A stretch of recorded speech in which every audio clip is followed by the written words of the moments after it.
খালেদা জিয়ার মুক্তিতে, অবাধ সুষ্ঠু নির্বাচনের দাবিতে, এই সরকারের পদত্যাগ, নির্বাচন কমিশনের পদত্যাগের দাবিতে যারা রাজপথে আন্দোলনে নামবে তারাই আমাদের বন্ধু।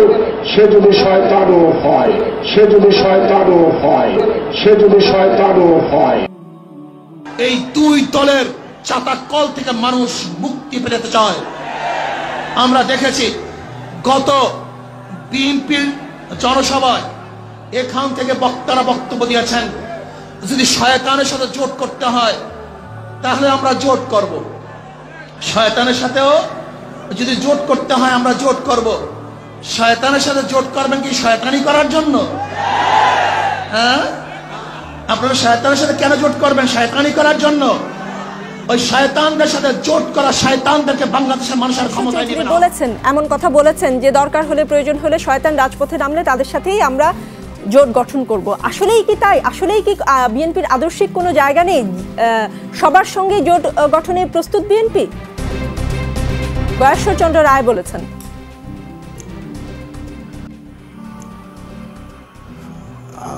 আমার এখনকার এই বক্তব্যে দুইটা অংশ থাকবে।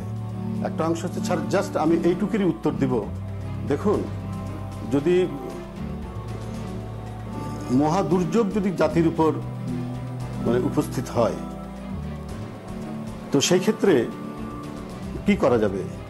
আমাদের মানুষ একটা ভয়ের মধ্যে অবস্থান করছে, একটা অরাজকতার পরিবেশ, কেউ কথা বলতে ভয় পাচ্ছে, মানুষ নিজের ছায়া দেখলে ভয় পাচ্ছে। তো সেই রকম পরিস্থিতিতে যদি এই উত্তরণের যদি যদি মানে রাস্তায় যদি শয়তানও এসে দাঁড়ায়, তো সে যদি এই আপনার সেই ক্ষেত্রে যদি বলে যে আমরা গণতন্ত্র পুনরুদ্ধারের জন্য আমরাও থাকছি, তো কেউ তো না করবে না। এই ব্যাপারে আমি ইতিহাস থেকে আমি এটার একটা আপনাকে আমি আমি আমি ইয়ে করছি, বিষয়টিকে আরো পরিষ্কার করে আমি আপনাদেরকে জানাচ্ছি। 1954 সালে যুক্ত ফ্রন্টের নির্বাচনে তখন এখন যেমন জামাত জামাত করে মনে হচ্ছে জামাত একেবারে মানে অচ্যুত একটা বিষয়, ঠিক তখন একটা কমিউনিস্ট পার্টির ব্যাপারটাও সেরকম ছিল।